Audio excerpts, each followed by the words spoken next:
Le cancer du sein, c'est une maladie qui est caractérisée par une prolifération anormale des cellules du sein. Et ce sont ces proliférations anormales qui forment des tumeurs au niveau du sein.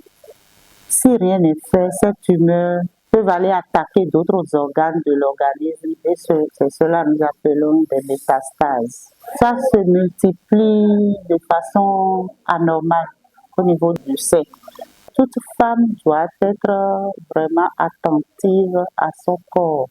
Supposons que c'est une femme qui se connaît, qui connaît son corps, et elle avait un sein normal et brusquement elle remarque une anomalie au niveau des seins.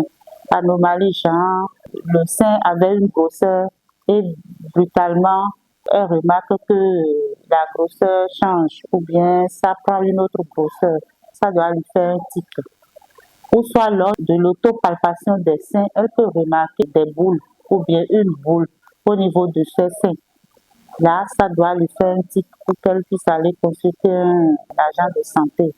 Ou soit c'est le mamelon qui devient rouge ou bien il y a un liquide qui s'échappe du mamelon.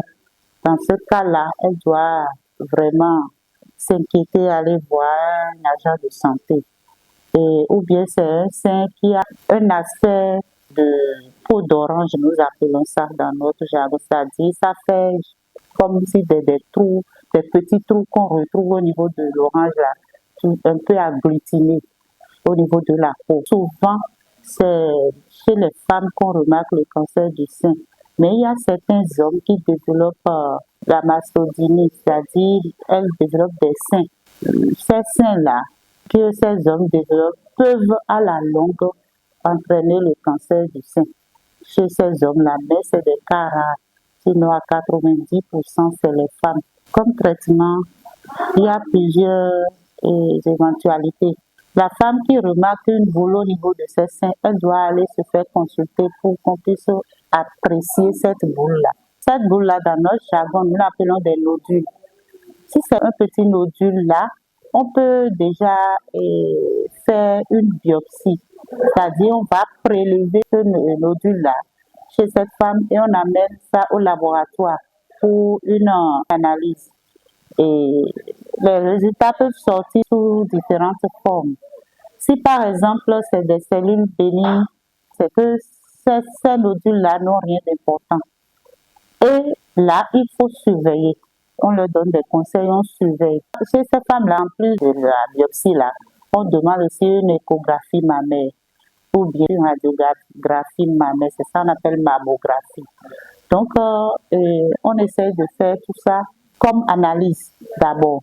Et si les résultats viennent, c'est là les gynécos étudient pour voir dans quelle rubrique cette anomalie-là se trouve chez la femme. Ça peut être bénin, comme je viens de le dire, c'est-à-dire ça n'a rien de grave, là on surveille. Si les nodules-là qu'on retrouve sont d'une taille vraiment importante et que la biopsie ne révèle rien de grave, on peut aller faire une nodulectomie chez ces femmes-là. Et toujours, on conseille de surveiller le sein chez ces femmes-là. Mais chez les femmes, chez qui, on remarque des anomalies, parfois on est amené à faire une ablation du sein. C'est-à-dire, on enlève complètement le sein. Et après l'ablation du sein, s'il s'avérait que l'anapathe a révélé des cellules malignes, on passe à la chimioprophylaxie chez ces femmes. Après la chimioprophylaxie, beaucoup de femmes guérissent. Ça veut dire quoi? Les nodules de sein ou bien les anomalies retrouvées au niveau des seins qu'on prend en charge rapidement, guérissent souvent à 100%. Mais si c'est une prise en charge tardive, c'est-à-dire, voilà, la nodule est là, ça commence pas à évoluer, le volume du sein augmente, la femme n'est pas inquiétée, ou bien même on dit dans la société que on lui a envoyé des choses, c'est des trucs, donc on retarde la consultation chez ces femmes-là. C'est ça qui évolue vers le cancer et finalement vers la mort. Donc nous demandons à toutes les femmes, à toutes les jeunes filles, quel que soit l'âge, et qu'elles remarquent quelque chose d'anormal au niveau de ses seins, nous leur recommandons d'aller voir rapidement un agent de santé afin d'éviter ce mal qui évolue et qui souvent entraîne la mort chez beaucoup de nos femmes.